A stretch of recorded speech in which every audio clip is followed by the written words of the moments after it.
Hola, hola. Hola, hola. ¿Cómo Buenas estamos, tardes. Alexei, aquí en un nuevo programa de la Ruta de Chile? ¿Mm? Bueno, aquí seguimos, pues, bueno, avanzando por la ruta de Chile y espero que tengamos un gran programa hablando del tema de hoy. Bueno, hoy día ya hemos tenido, Alexei, hagamos un recuento. Ayer,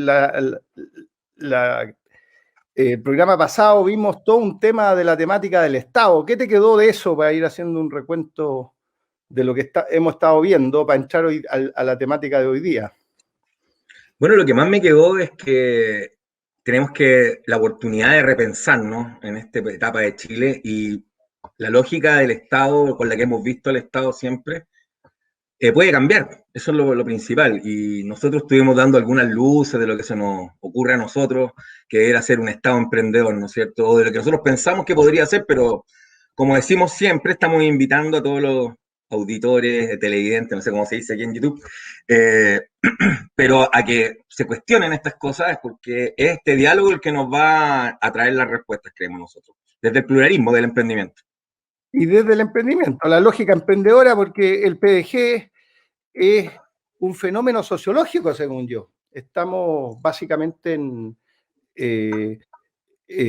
se llama?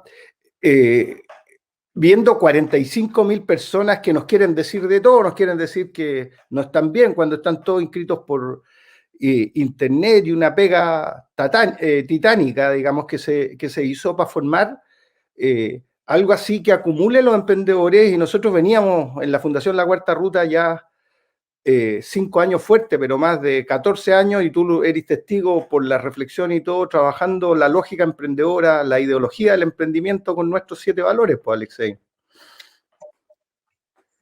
¿Mm? Sí, y hay mucha gente que se ha involucrado, ¿no es cierto?, en el proyecto de Repensar Chile y estamos aquí tratando de motivarnos, ¿no es cierto?, a pensarnos como emprendedores, pero nacionalmente, ¿ah? Este es un desafío que nos hemos cuestionado nosotros, porque tenemos como ideas preconcebidas de lo que debe ser el pensamiento, no sé, político nacional, y nosotros estamos en un camino distinto, un camino de creatividad sobre esta idea. Tal cual.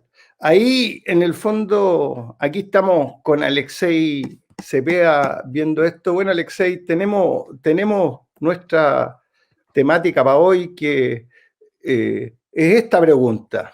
¿Qué te parece la pregunta? Una pregunta eh, bien extrema, ¿no es cierto? O sea, a veces siempre nos planteamos sobre finales, comienzos, y no nos planteamos como una transformación permanente en la que estamos. Pero bueno, esta es una pregunta que mucha gente se está haciendo. Y yo partiría por preguntarme qué es lo que entendemos por capitalismo. No sé que tú tenéis Bueno, preparada una presentación para partir nuestro programa de hoy. No sé cómo se estructuró, vengo aquí a participar contigo, pero es una muy buena pregunta, una pregunta que desafía a muchas personas. bueno, pero esta pregunta del fin del capitalismo eh, también tiene una lógica. Yo la he escuchado muchos emprendedores que se dan cuenta que a lo largo de la historia el capital había sido re importante, y se dan cuenta que con creatividad se puede doblegar el capital, como que hay una grilla en el que los buenos proyectos, Corner Shop, qué sé yo, Betterfly y todo, logran que el capital sea una parte muy moderada, y el resto de la economía, los que eh, tienen o tenemos que lidiar de repente con los factoring, con los bancos y todo, vemos que el capital todavía es un tema opresivo. Pero esto es una discusión que tiene más de 150 años, donde hay distintas maneras de mirar este fin del capitalismo. En general, según donde uno esté, segmentamos ahí la política en tres. ¿Por qué, Alexei? Porque nosotros, ¿qué planteamos? ¿Ah? Es que esta es una metáfora, ¿no es cierto?, de que a veces nosotros nos juntamos en burbujas de visión, tenemos unos ojos para ver las cosas y nos juntamos con los que piensan igual. Entonces se empiezan a formar visiones muy potentes, pero al mismo tiempo un poco deformadas, porque no consideran otros aspectos. Tal cual, tal cual. Y nosotros lo que planteamos frente a esto es una cuarta ruta. Entonces hay quienes ven muerto el capitalismo. Hay otros, desde el mundo del emprendimiento todos sabemos que se necesita capital y que no es una buena idea espantar el capital como se espanta en otros países, como lo que pasa, no sé, en Argentina, en Venezuela. A mí no me gusta meterme muy ahí, pero es un hecho objetivo que los capitales se van. Y hay algo así como la necesidad de cierto capital, que es como la comida para que los emprendedores podamos, en el fondo, surgir en la benzina, como que la combustión la podemos hacer nosotros, pero necesitamos benzina. En general, ese es el tema. Incluso en lo que vimos la sesión pasada respecto al Estado y lo que ideó Elwin y Lago, que lo fueron a buscar a distintos países, no es que lo hayan inventado ellos, pero trajeron una asociación de capitales para aumentar las concesiones, las carreteras, los puertos y distintos lados, que se lograron en 5 años, 50 años de inversión, con lo que de alguna manera quizás la pregunta es otra, la pregunta es cómo nos aproximamos a lo nuevo, porque de alguna manera muchos de estos se transforman en monopolio y se renuevan innecesariamente. Fíjate que la Costanera Norte tiene 30% de rentabilidad y le dieron 20 años más, le ampliaron el plazo de 20 a 40. Entonces hay cosas que son inexplicables, pero achacar todo al capital y volverse como de repente cuando Jadwe vuelve a sacar la frase de la contradicción entre capital y trabajo, cuando de repente uno lo mira y casi todo el éxito que tiene son medidas absolutamente capitalistas. La farmacia popular la plantea Howard Schultz, el dueño de Starbucks, en su pre-campaña presidencial ahora en Estados Unidos, y es lo más capitalista que hay. Si tengo un poder de compra, lo compro y vendo más barato. La vivienda popular, Marx, como lo vamos a ver, se le pararían los pelos con Jadwe porque se está quedando con toda la plusvalía, y la vez pasada dijimos que una de las mejores políticas era precisamente estatales, era la de vivienda, donde se había transferido gran parte del valor, o sea, todo el valor y la plusvalía, y que casas que de repente se compraban con 200.000 pesos valían 25 millones de pesos, y era un patrimonio de ahorro familiar importante. Entonces, estamos personalizando mucho, porque estamos de alguna manera diciendo todo lo que hace Jadwe es comunista. No, las partes más exitosas de Jadwe son profundamente capitalistas y emprendedoras, y no debe ser casual eso. ¿Qué pensáis tú, Alexei?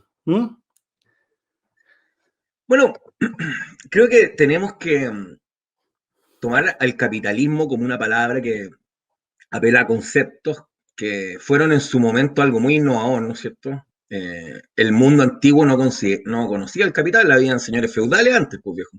Tú no podías tener propiedad privada, no podías emprender ni una cuestión. O sea, hay mucha gente que creo que tiene una especie de amor inconsciente a algo que existió durante miles de años en la historia de la humanidad. Entonces, cuando ya surgió la posibilidad de que alguien pudiera tener un capital y ese capital se puede invertir para crear cosas, eso no fue algo, fue una innovación en su momento. Y el mismo Marx, después de un tiempo, fue a investigar Inglaterra, observar qué había pasado. Claro, ahí observó también las cosas negativas que se pueden producir con cualquier innovación. Tiene cosas buenas y cosas negativas, en este caso, el tema de los trabajadores malas con abuso, que se pueden producir, etcétera. Pero hoy día estamos en otro tiempo. Creo que existen muchos tipos de capital, nuevas versiones, nuevas formas de reconfigurar esta palabra para que nos agregue valor, dejemos de estar discutiendo, digamos. Bueno, a eso, ahí tocaste el punto. Hoy traje un filósofo invitado, como siempre, porque esto lo anclamos con la historia de cómo han ido pasando las cosas y con ciertos conceptos filosóficos que nos ayudan a clarificar. Y este caballero, Ludwig Wittgenstein, es un gallo que acuñó el término de diluir los problemas, de que el problema deje de existir, que es la mejor manera de abordar. Y de repente aquí estamos con un problema que podría diluirse, pero para eso otro de los autores que trabajamos bastante en la Cuarta Ruta, Tom Peters, hay que ser creativo, hay que optar por reimaginar. Entonces, esto está todo en el contexto, como le hemos dicho siempre, de la Fundación La Cuarta Ruta, de una crítica profunda, de una ida, mirar al otro lado, mirar bastante contracorriente y darnos un salto hacia una interpretación emprendedora en el Estado, en las políticas públicas, en todo lo que podamos. Y vamos a prestar ojo a emprendedores, vamos a traer herramientas y métodos emprendedores para derribar todos los mitos y el dogma y crear conciencia de que hay 1.800.000 emprendedores, muchos de los cuales están en el PDG, 45.000, y estamos pensando Chile, estamos planteando sueños y pretendemos ser fuera de la caja. Entonces, siempre estamos obligados a elegir, pero hoy día, como hemos dicho todos los lados, las elecciones no están tan cercanas, están más bien lejanas y tenemos que escoger qué medio tomar. Y nosotros proponemos, en lugar de una micro, un taxi, tomemos un avión y apostemos por nuestros emprendedores. Ahí estamos proponiendo un Estado que pase de un Estado burocrático o un Estado policial o un Estado industrial a un partner para apostar por la creatividad que sí tenemos acá todos. Entonces, la principal discusión es la discusión entre Marx y Schumpeter. Son los dos autores que han entendido y tenido interpretaciones distintas respecto de qué es el capitalismo. Y en general, en este libro, Schumpeter, escrito por ahí por 1945, con una visión bastante, como vamos a ver, adelantada a lo que iba a pasar, Schumpeter se plantea y un poco discute con Marx, pero primero lo que a mí más me llamó la atención es que lo piropea mucho. Se gasta 90 páginas del libro en decir que Marx es un profeta, es un sociólogo, es un economista y un maestro, capítulos completos, los primeros 4, pero no es el único autor que habla bien de Marx. Entonces esto debería llamarnos a pensar, porque Isaiah Berlin, que es un liberal pluralista que nosotros también seguimos mucho, escribió un libro sobre Karl Marx y lo deja bastante bien. Y curiosamente, en La Sociedad Abierta y sus enemigos, Karl Popper, otro filósofo liberal, le saca la mugre a Hegel, pero a Marx lo deja muy bien parado, a pesar de que no cree en el historicismo que implanta Marx. Historicismo quiere decir que Marx quiere descubrir las leyes de la historia. Y eso los liberales creemos que es imposible. Sin embargo, todos le reconocen muchas virtudes, principalmente porque Marx se plantea con una posición ética. Y esta posición ética, que es tradicionalmente lo que se viene trabajando desde la Ilustración, de tener un bien por quien luchar, como por ejemplo la justicia o cosas de esas, bueno, Marx la instauró bastante bien. Y lo que ve Schumpeter es que Marx es un profeta, vale decir, se lanza con un pronóstico de qué es lo que va a pasar.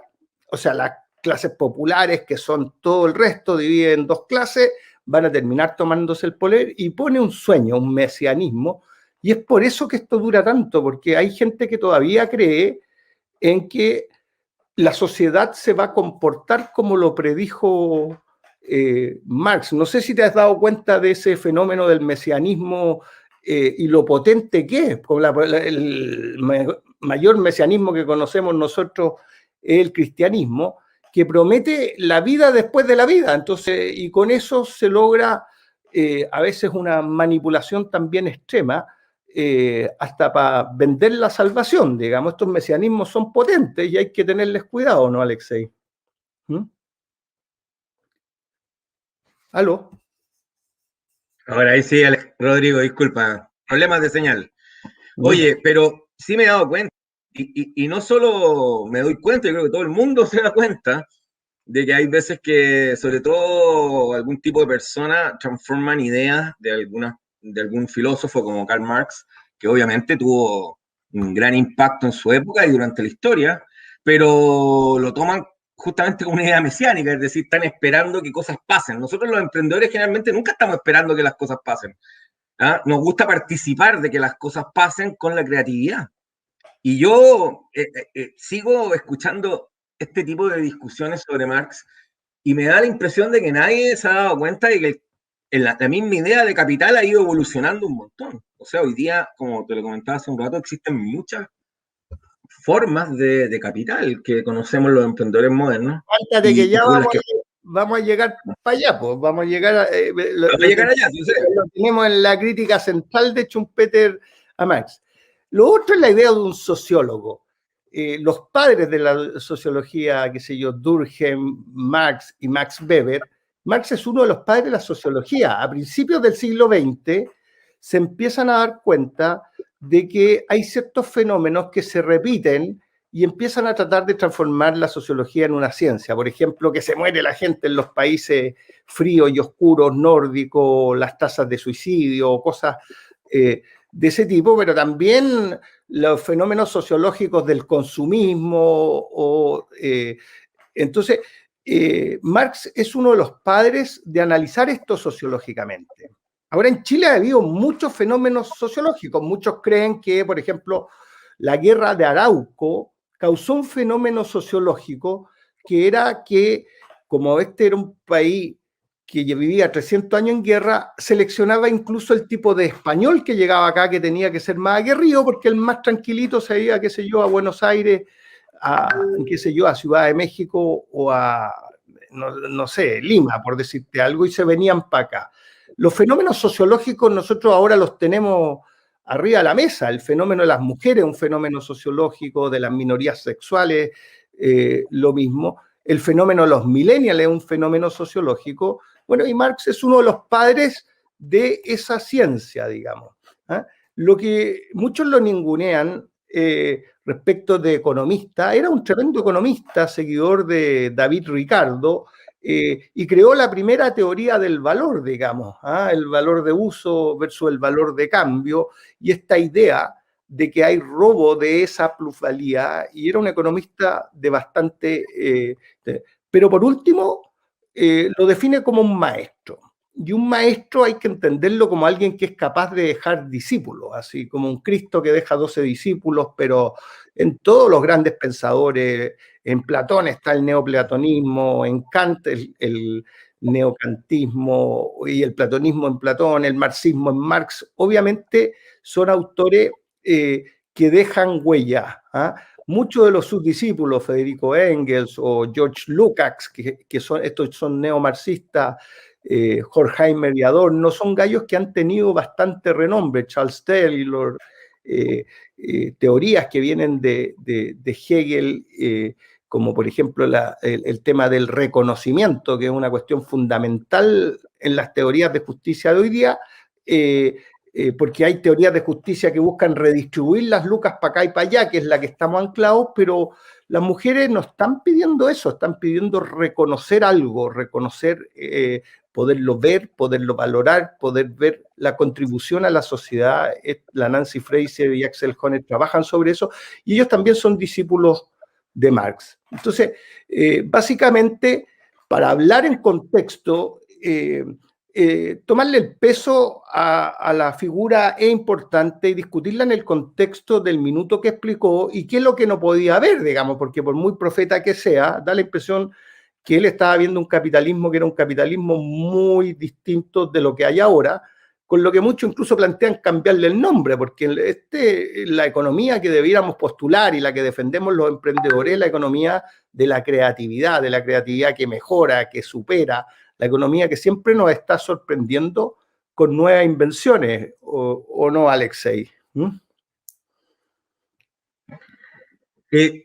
Este tema de cuando tú hablas de reconocimiento de bastantes grupos que hoy día... Y yo aquí es donde, como decía Marx, yo no soy marxista, ¿no es cierto? Él decía, Marx decía, yo no soy marxista. Está buena. Ese es como Carlos Caselli decía, no tengo, el mayor filósofo de la historia de Chile, Carlos Caselli decía, yo no tengo por qué estar de acuerdo conmigo mismo. ¿Ah? ¿Cachai, o no? Claro, y Dios líbranos de los seguidores de Oye, las pero cosas, o tiene mucho sea, más porque a sentido veces se ya. fanatizan un montón y más que ver el valor, tratan de sacralizar las cosas. Y ahí es donde el emprendedor, o la lógica emprendedora, le cuesta mucho andar sacralizando cosas, porque nosotros nos tenemos que ver con el pragmatismo. Entonces, cuando uno tiene que resolver y resultar, no basta con estar ahí como una figurita, así, como muchas veces resultan estas ideas, quedan como una figura. Uno tiene que estar, ser, parecer y resultar. Y la parte de resultar es donde yo, por ejemplo, te digo, cuando hablamos de reconocimiento y quiero que me valoren como grupo, que yo no me siento valorado, la pregunta es cómo agrego valor, ¿ya? Y cómo esas cosas, al participar en proyectos que creen valor, obviamente que todo el mundo los va a valorar. Y ahí es donde nosotros hablamos de esta lógica, ¿no es cierto, Rodrigo? Que nos permita reinventarnos estos capitales y nos permita crear, en vez de Claro, pero discutir también del capital.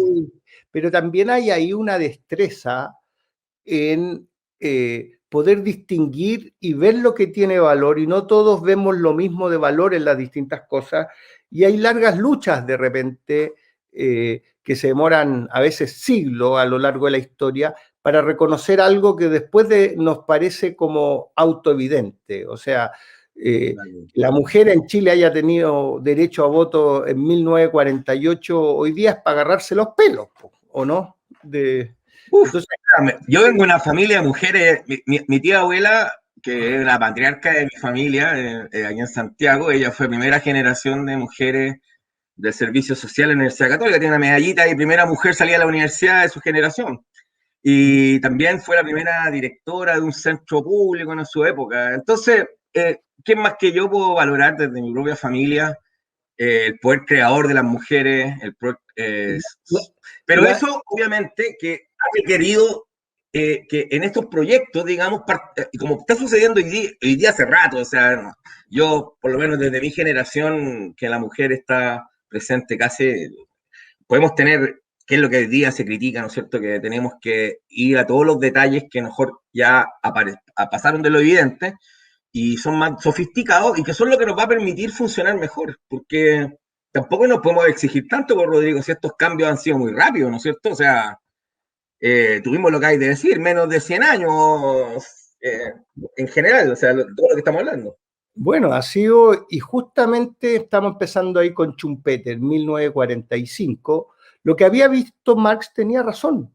Marx veía que dado se estaba saliendo de la Revolución Francesa, recién derrocando el absolutismo, hace 100 años nomás, desde que escribió Marx, había empezado la Revolución Industrial, y había visto que el capital jugaba un peso demasiado importante en la economía. En ese entonces el 70% de la economía era agraria, o sea, o tenías tierra que te la entregaba antes el rey y el señor feudal, donde las noblezas no daban cuenta por más de un 1,5% de la población, o sea, nada, y eran los que tenían todo. Y después, curiosamente, desde Inglaterra O sea, nace una... perdón, Rodrigo, no había posibilidad de ser emprendedor en ese mundo. No había Cero ni una posibilidad. idea. En el único lugar donde esto se truncó y venía desde 1640 y 1680 fue en Inglaterra, que los emprendedores que financiaban las guerras, los burgueses que le dicen, a mí cuando me dicen, antes me ofendía si me decían burgués y ahora digo, no, pues burgués emprendedor. Fíjate que todos los autores intelectuales de Inglaterra eran todos emprendedores burgueses versus, ponte tú, los franceses, que eran todos de origen noble de este linaje de arriba. En la iglesia era peor. En la iglesia en ese entonces algunas iglesias eran menos del 1%, salvo en España, en Croacia, creo. Habían un par de países que eran del orden de un 6%, que también tenían el poder. Habían tres estamentos, se llamaban sociedades triestamentales. Estaba el rey, que tenía el ejército y la fuerza, estaba la iglesia y estaba el Estado llano. El Estado llano con un 98% afuera. Y resulta que se empieza a generar la industria, que también pasó a ser intensiva en capital, pero en Inglaterra le prohibieron al rey los negocios regalados. O sea, empezaron a... Y ese A poder, abrirle espacio al resto, digamos. O el sea, espacio para poder jugar. se lo llevó el Parlamento y empezaron a ser muy quisquillosos con reconocer la inventiva y patente. 1680. 1680, por ahí se llama la Revolución Gloriosa eso, que fue la razón por la que Inglaterra no cayó en una revolución francesa, porque hizo una economía más inclusiva y empezó a... entonces, en esta discusión que se da en 4 ejes, Schumpeter, que escribió 70 años después, más o menos, incluso un poco más, podría ser hasta 90 años después, que Marx, empezó a mirar las bondades del capitalismo, empezó a ver que el capitalismo en realidad no quería hacer más medias de seda para las reinas, sino que lo que quería hacer era medias para todo el mundo y hacerlas baratas y que la trabajadora de una fábrica pudiera ponerse medias. Nosotros los que somos más viejos hemos visto eso, la escasez que había en los 80 versus la superabundancia que hay, producto de que China se vuelve capitalista y empieza a tirarle productos baratos a todo el mundo. En consecuencia, aquí hay mucha contradicción en lo que se está hablando, porque al final del día, hasta los países como Rusia y como China están abrazando de alguna manera algún tipo de capitalismo y dejando afuera muchas cosas que son de sociedad civilizada, como por ejemplo la democracia bien entendida, el pluralismo y el autoritarismo. Entonces, lo que Schumpeter le discute a Marx son básicamente 4 afirmaciones que Marx o los marxistas en general creen. No creen en esa creatividad que habláis tú, Alexei, más bien creen en el fin de la oportunidad de inversión. Él conceptualiza esta idea de la destrucción creativa, que es el nombre que vamos a mejorarlo un poco, porque destrucción creativa es como que en la economía se destruyera primero y después nos sentáramos a pensar qué creamos. Y la verdad es que no funciona así, funciona al revés. Se crea algo mejor y va dejando obsoleto lo demás atrás. ¿Ah? La idea... Es como una reestructuración creativa. Sí, pero en el fondo es la creación que supera, la creación que mejora, el superacionismo.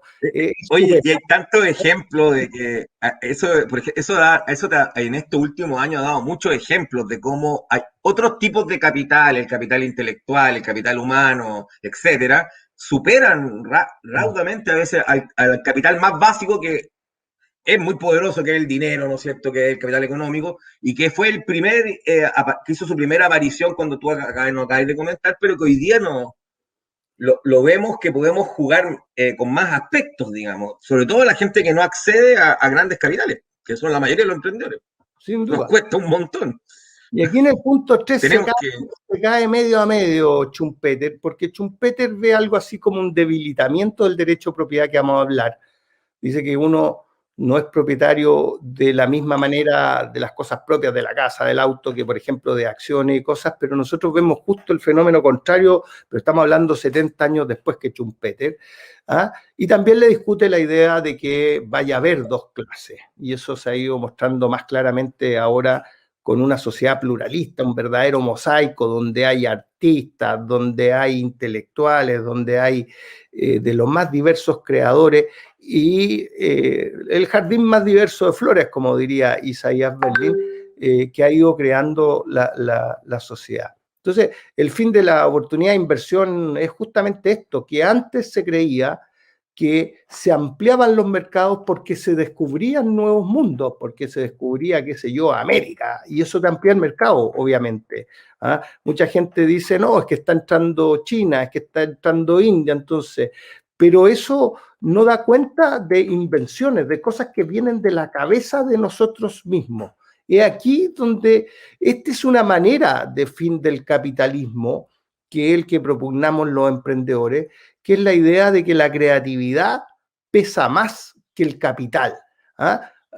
Porque la tesis nuestra, y aquí viene tan claro en la idea de la destrucción creativa, y aquí hay una frase de Schumpeter que nos podemos dar la molestia de leerla, que dice, en otras palabras, el problema que usualmente se toma en consideración es el de cómo administra el capitalismo la estructura existente, siendo así que el problema relevante es el de descubrir cómo las crea y cómo las destruye. O sea, por eso los emprendedores somos una cuarta ruta, porque nosotros estamos acostumbrados a crear mejores cosas que van dejando obsoleta a otras. Mientras no tenga conciencia de esto, el investigador realiza una labor que carece de sentido, pero en cuanto lo reconozca, su visión de la práctica capitalista y sus consecuencias sociales se modificarán considerablemente. Aquí Schumpeter no está prestando ojo. En cuanto se den cuenta de que este sistema, lo bueno que tiene es que permite la creatividad extrema y crear siempre nuevos niveles y mejores niveles de vida, eso es lo que a mi juicio es absolutamente indiscutible. ¿O no?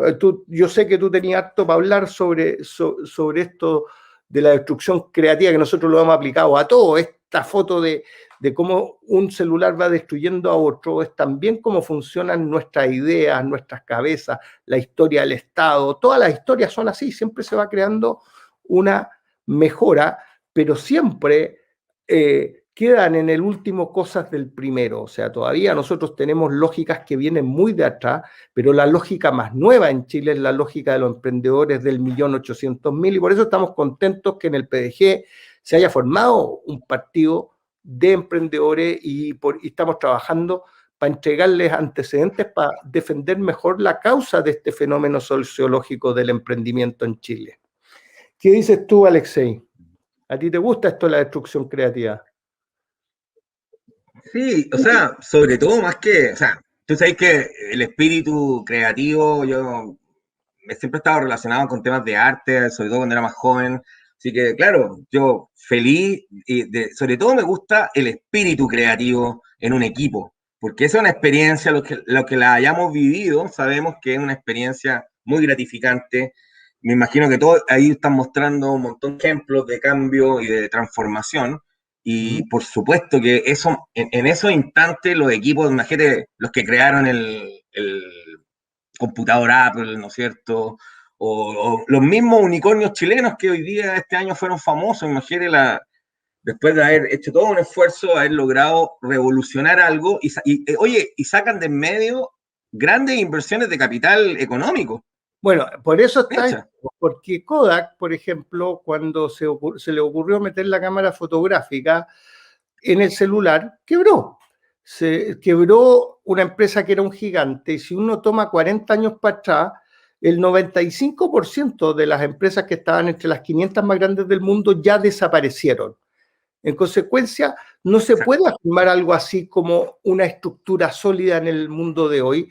Y nosotros que ya tenemos dos unicornios y que vamos incubando tres más a mucho orgullo, lo que hay que descubrir son los caminos para estar ahí en la punta o en la vanguardia. ¿Ah?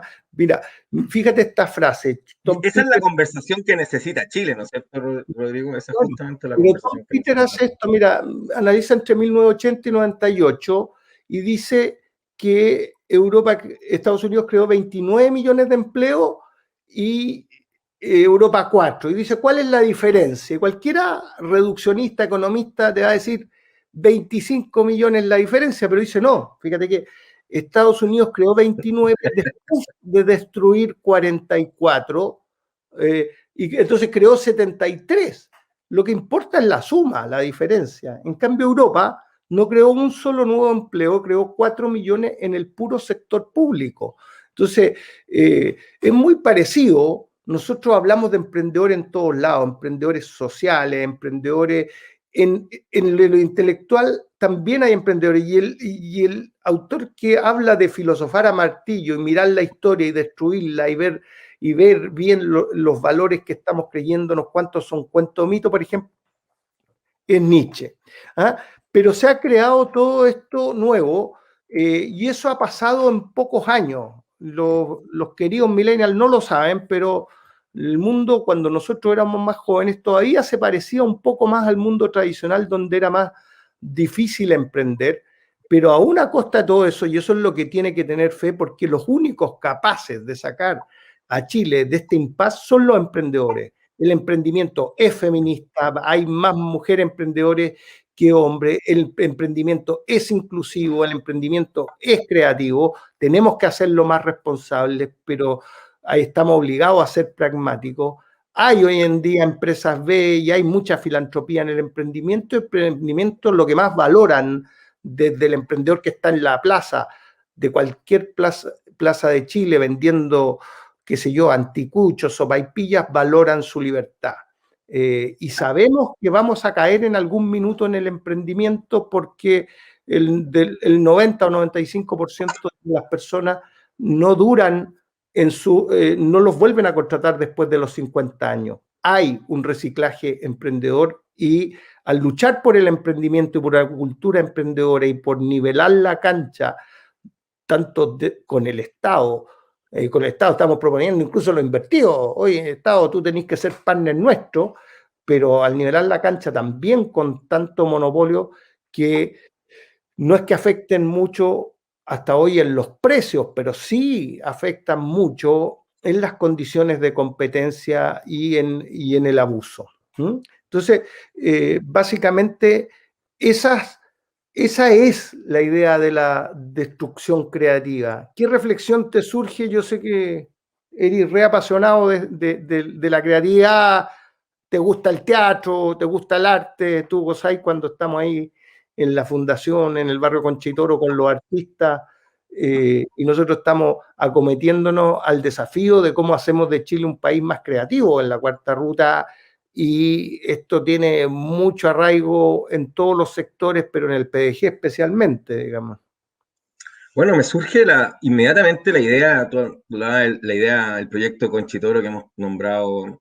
Quizás hemos nombrado mucho el proyecto, no lo hemos explicado bien, quizás, pero es un proyecto donde buscamos que los emprendedores se unan y trabajen en equipo, ¿no es cierto? Entonces, si tomáramos, por ejemplo, toda la idea económica, me interesan los temas artísticos, creativos, como muchas personas, o sea, tiene muchos seguidores el arte en Chile, pero siempre lo tomamos como, insistimos nosotros aquí, prestemos unos ojos distintos. ¿Por qué no nos armamos un ecosistema emprendedor donde emprendedores económicos, ¿no es cierto?, que se relacionan con los capitales, también se reúnan con emprendedores sociales que, por ejemplo, tú de la revolución que está sucediendo desde lo femenino, desde la inclusión, gracias a emprendedores sociales.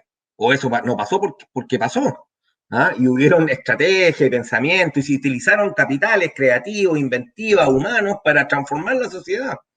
Y eso lo mismo sucede en la cultura, en el arte.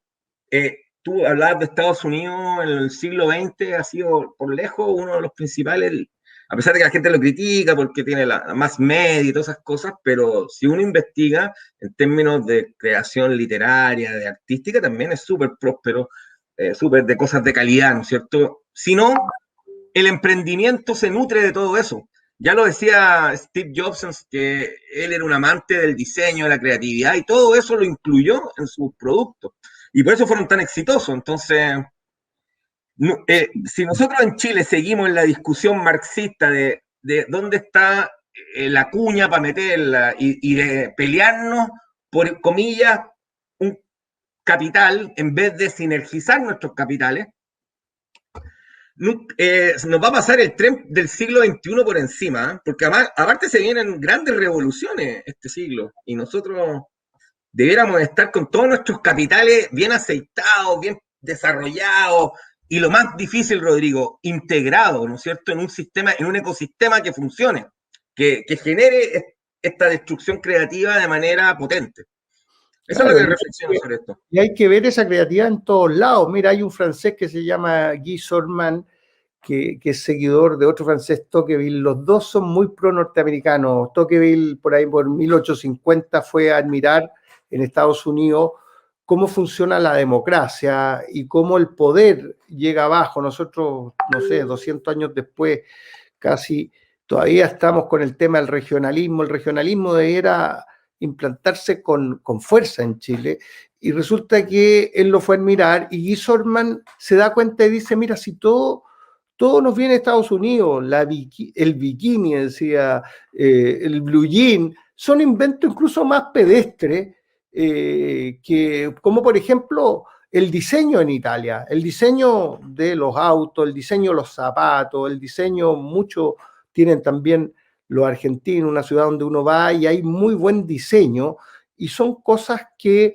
nosotros tenemos también. Nosotros tenemos, por ejemplo, muy buenos arquitectos que se están notando en la ciudad, pero dentro de nuestro plan, para darle más valor a la vivienda, está ocupar esos arquitectos para desarrollar. Si un presidente fuera inteligente, lo que haría es, con estos arquitectos, que hay 5 de la calidad, que tan solo hay 10 en Japón, según dicho por los mismos arquitectos, con estos arquitectos se podrían rediseñar todos los pueblos de Chile para ir haciéndolos de a poco. Somos muy, pero tener los planos, a capturar eso, esa propiedad que tiene ese arquitecto de su creatividad y darla. En el fondo, ¿qué es lo que pasa? Que estamos mirando las cosas de una manera muy materialista, que mi propiedad sobre mi auto, de mi casa, de mi parcela, pero las propiedades hoy día se están diversificando, y estos señores de YouTube, por ejemplo, nosotros trabajamos harto con música urbana en el barrio Conchitoro, propiedad, aquí está, hay cabros, pero están, qué sé yo, los cazaparlantes que traen y crean o ayudan a la creación de un ecosistema de música urbana, y habíamos hablado cuántas veces los Valparaíso en colores, ¿ah? Y artistas como el mismo Seco o el Inti, que le vende, por eso pusimos abono ahí, porque el Inti, el muralista más importante de Chile, que está en Barcelona, que pasó por Francia, le vende cuadros a bono. En consecuencia, el derecho a propiedad se tiene que expandir y no contraer. Y expandir hasta reconocer la propiedad de las ideas de distintas personas, porque eso es en el fondo las personas que de alguna manera son capaces. El que hizo esta obra maravillosa de arquitectura es un arquitecto que después es reconocido por tener ese talento. Es lo mismo que un futbolista o que un deportista de excepción, no sé, Alexis, son su talento, son propietarios de su talento. La propiedad no solo es materialista, sino que es propiedad de cosas, y tenemos que reconocer más esos talentos y darle flujo. Y ojo, mucho de esos desarrollos en la industria donde están los futbolistas y salen, es porque hay capital detrás de todo eso. Entonces, tenemos que llevar el capital a los lugares del arte donde están. Por ejemplo, en la Plaza Brasil, donde nos movemos nosotros, la Federica Mata, ella donó unos planos que son los juegos, que son maravillosos, y estuvo votado varios alcaldes hasta que alguno tuvo la visión de construirlo, y son un lujo. Eso se hace en otros lugares, y nosotros podemos combinar esto de tal manera de ampliar la torta y crear más valor de largo plazo. O sea, si el Estado se propusiera de que su responsabilidad, acuérdense que la responsabilidad del quinto valor de la cuarta ruta es crearle más valor de largo plazo en todo orden de cosas, no materialistas. Esta cuestión no se trata de que vamos a llegar a ser el país con $40.000 per cápita. Podemos llegar a hacerlo porque descubrimos hidrógeno verde, pero los países que se desarrollan es porque son más diversos y porque son más completos. Tienen buenos artistas, tienen buenos deportistas, tienen buenos... Y Chile tiene vanguardias de excepción, y sin embargo, todo el aparato estatal y la visión de nuestros políticos no nos está llevando por el camino y la senda correcta, ¿o no, Alexei? Es que justamente, o sea, mira, mientras tú hablabas, me venía la siguiente reflexión. El capital, yo creo que solamente el oro, y ahí nomás se mantiene estable en el tiempo, es el aurum, ¿no es cierto? Pero el resto de los capitales tiene que estar puesto en acción, si no se degrada, se deteriora. ¿Ah? Durante la pandemia, al principio había un caso bien arquetípico, que los barriles de petróleo costaban menos $100. ¿Hasta ese momento? ¿Ah? ¿Por qué? Porque si no están en juego, si no están generando valor, casi que son en contra. No, Y nosotros no estamos discutiendo, aquí en Chile están pegados discutiendo todo el rato, que el capital para acá, que me lo quiero quedar aquí, que lo quieren estabilizar, cuando la gran pregunta es cómo lo hacemos circular, ¿da? Y no solamente los capitales económicos, que ya nos gustaría a los emprendedores tener el acceso, por ejemplo, los beneficios que tiene, como decías tú, una autopista como Costanera Norte, nunca nos llaman para tirarnos unos beneficios así, pero hay muchos otros capitales, yo te lo comentaba en la mañana, cuando estábamos conversando en la mañana, que ¿qué pasa con el capital de la información de mercado? Que las grandes empresas muchas veces, por buena arte o por mala arte, acceden a esa información y hacen sus estrategias, pero el pequeño emprendedor, ¿cómo accede a eso? Bueno, lo que pasa es que contra todas estas cosas, contra los monopolios, en Europa y en Estados Unidos, mira las multas que les pasan o mira los tiempos de cárcel que hay contra la corrupción. En Enron, que fue un caso de un fraude contable parecido al de la Polar acá, 20 años preso, 20 años al tiro, y el gringo no titubea. Las multas a Google y a Facebook en Europa son de billones de dólares y aquí de repente les pasan multas de 20 millones de pesos, entonces les vale más la pena pagarla. Entonces, no sabemos si es que esta cuestión al final del día el sistema está todo corrupto o somos estúpidos o nos creen estúpidos. Al final del día, ¿cuánto tiempo se demora? Hoy día, te voy a decir una cifra, hay en, eh, en América Latina para empresas como estos startups de alta tecnología, 4.000 millones de dólares en América Latina. ¿Cuánto crees tú que tiene Chile de esos 4.000 millones de dólares para startup? Dame una cifra. ¿1000? 150 millones, o sea, nada. Y han venido trabajando y llevan años. Yo me acuerdo de don Carlos Hurtado cuando hizo la ley de concesiones, 4 años en hacer las puras leyes. Entonces, Es que ahí es donde estamos, eso es lo que está absolutamente mal, po. Es que las oportunidades y los emprendedores lo tenemos súper claro. Tú tenías una idea, la tratáis de llevar adelante y ¿sabes qué? En mi experiencia, que oye, yo no me considero así un unicornio en ningún caso, yo soy una persona común y corriente que trata de sobrevivir, pero en mi experiencia personal he tenido grandes ideas y mi falta de velocidad en poder implementarlas, en mi creatividad para conjugar los capitales que a lo mejor tenía a mano, pero no los supe hacer jugar para que jugaran a favor de mi idea y mi idea pasó. Más bien no pasó. Alguien más también la tuvo, supo hacer jugar sus cartas, digamos, y la implementó. Y esto los emprendedores lo sabemos porque a todos nos ha pasado. Hemos Claro, tenido ideas. el problema, claro, que hay acá es que hay caminos y hay que ser más respetuosos. Nosotros decimos socráticos, considerarnos más ignorantes de cómo son esos caminos. Fíjate que todos los cabros que han hecho estas empresas grandes en los últimos 5 años, todos han pasado por Estados Unidos, todos han llegado a los fondos de aceleración de capital en Estados Unidos. Acá nadie lo ha financiado. Con esos 150 millones de dólares no alcanzáis a financiar. Mira, fíjate que el puro Corner Shop lo compraron en 3.000 millones de dólares y estos son 150 millones de dólares. Entonces, apostar a eso como el Estado cuando apostó a las empresas públicas es algo visionario que hay que hacer ya. Y ese es el problema. Y por eso necesitamos emprendedores en el Congreso. Las cosas en Chile no van a cambiar mientras no haya un tercio de emprendedores en el Congreso que miren con otra lógica, no con la lógica burocrática, no con la lógica de la Y policía, no con la que lógica... apuesten a jugar la pelota, no Tal a cual. trancarla. Entonces, Es lo así de último, simple. lo último y lo más discutido con Marx, esta idea de las dos clases. Y esta idea, a esta altura ya puede haber sido cierto cuando lo vio Marx, tenemos que tenerle respeto, era un gallo inteligente, pero Eh, no era tan... La idea de las dos clases entre propietario y proletario ¿cómo se llama? Es la mayor...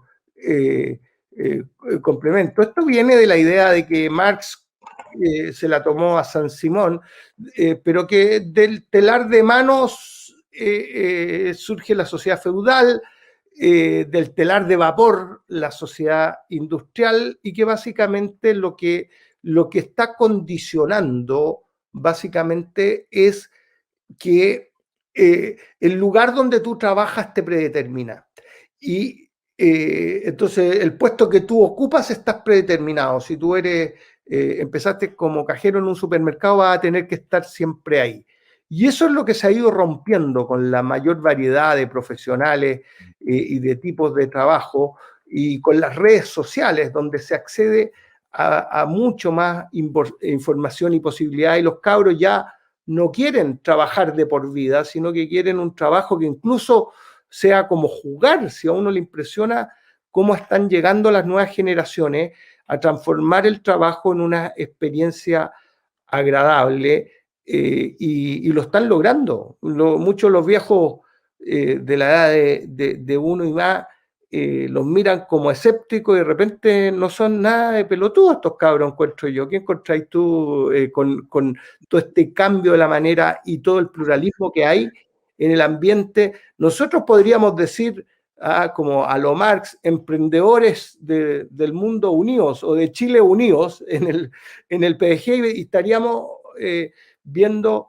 una sola, como entre comillas, clase, pero son muchas que hay y muchos tipos de emprendimiento distintos. Hemos hablado de emprendimiento social, hemos hablado de distintos tipos de emprendimiento. Estamos hasta aquí bien, Américo.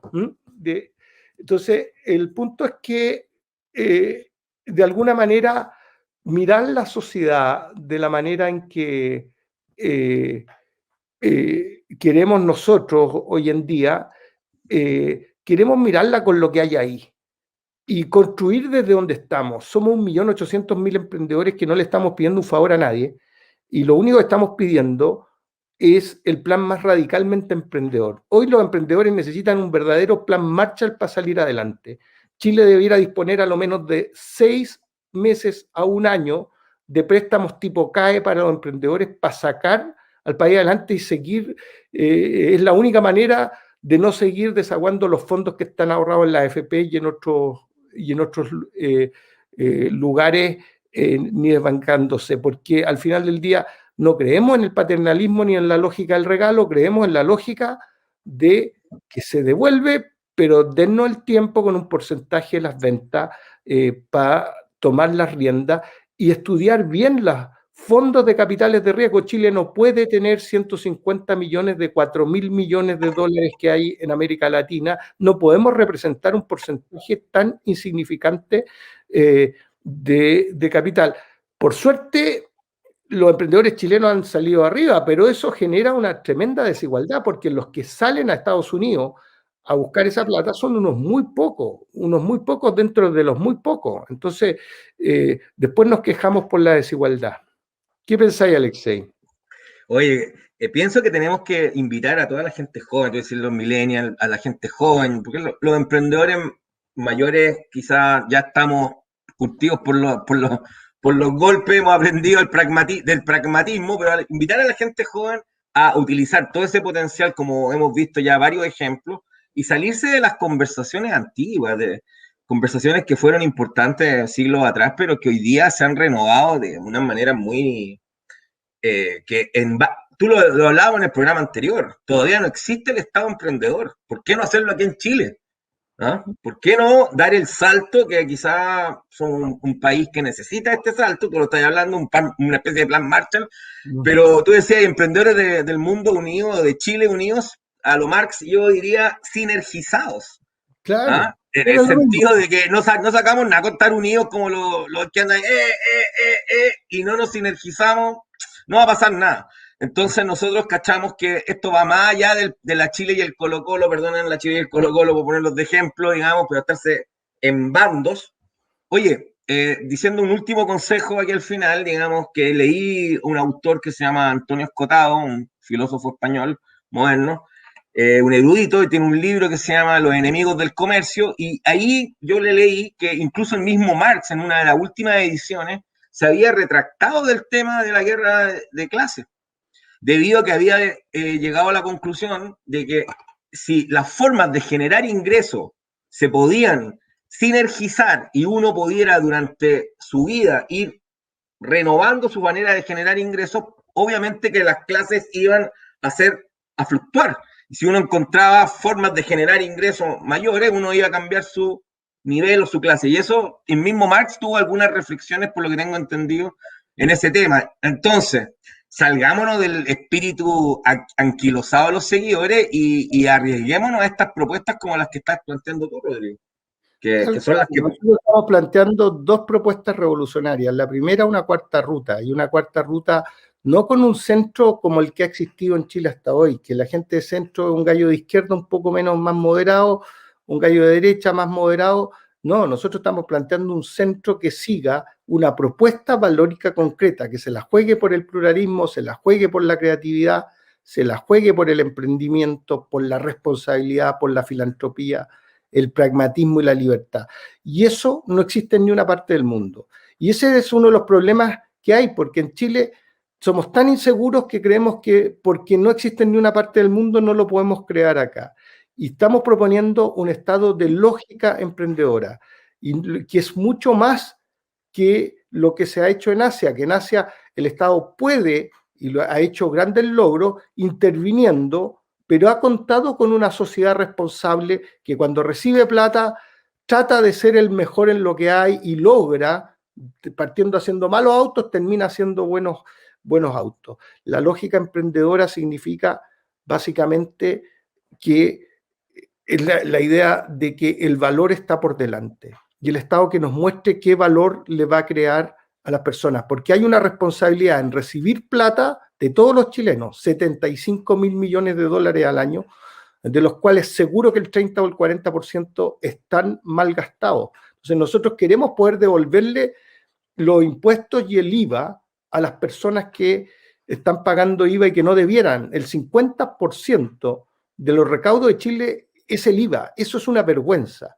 Y la estúpida excusa de decir que necesitamos un sistema para calcularlo, yo encuentro que esta cuestión pensarán que somos pelotudos. Si al final del día, si alguien gana 500.000 pesos, debe gastar 200.000 pesos en cosas con IVA. ¿Cuánto es el IVA de 200.000 pesos? 38.000 pesos. Devuélvele 38.000 pesos, si da lo mismo si son 27 o 40, devuelve esa plata, porque está en mucho mejores manos en todos los 3 quintiles de abajo, y esa plata el Estado chileno debiera devolverla. Por eso hay propuestas para devolverle la plata. Da lo mismo si esta plata se la queda o no, quién se la queda, si es la élite o no. Lo concreto es que el Estado de Chile debe ponerse más eficiente y más emprendedor. Esa es la propuesta que Oye, nosotros decimos un programa más radicalmente emprendedor, Alexei. Ya tenemos que ir cerrando, así que una buena un despedida. gusto, Rodrigo. Ha sido muy entretenido nuevamente Comentario soñar un final. Chile nuevo, ¿no? Un Eso Chile es. nuevo, pero una verdadera revolución, pues no como esas de cartelitos, de pancartas, sino que aquí estamos tratando de pensar distinto Chile. Así que ha sido muy entretenido. Gracias, Eso es. Rodrigo. Ya, familia PDG, nos vemos. Vamos a tratar de estarle aportando con contenido para que den la mejor lucha al Congreso que se pueda dar y a la presidencia, porque Chile nos necesita. Nos estamos viendo, Alexei. Nos vemos. Gracias, Américo.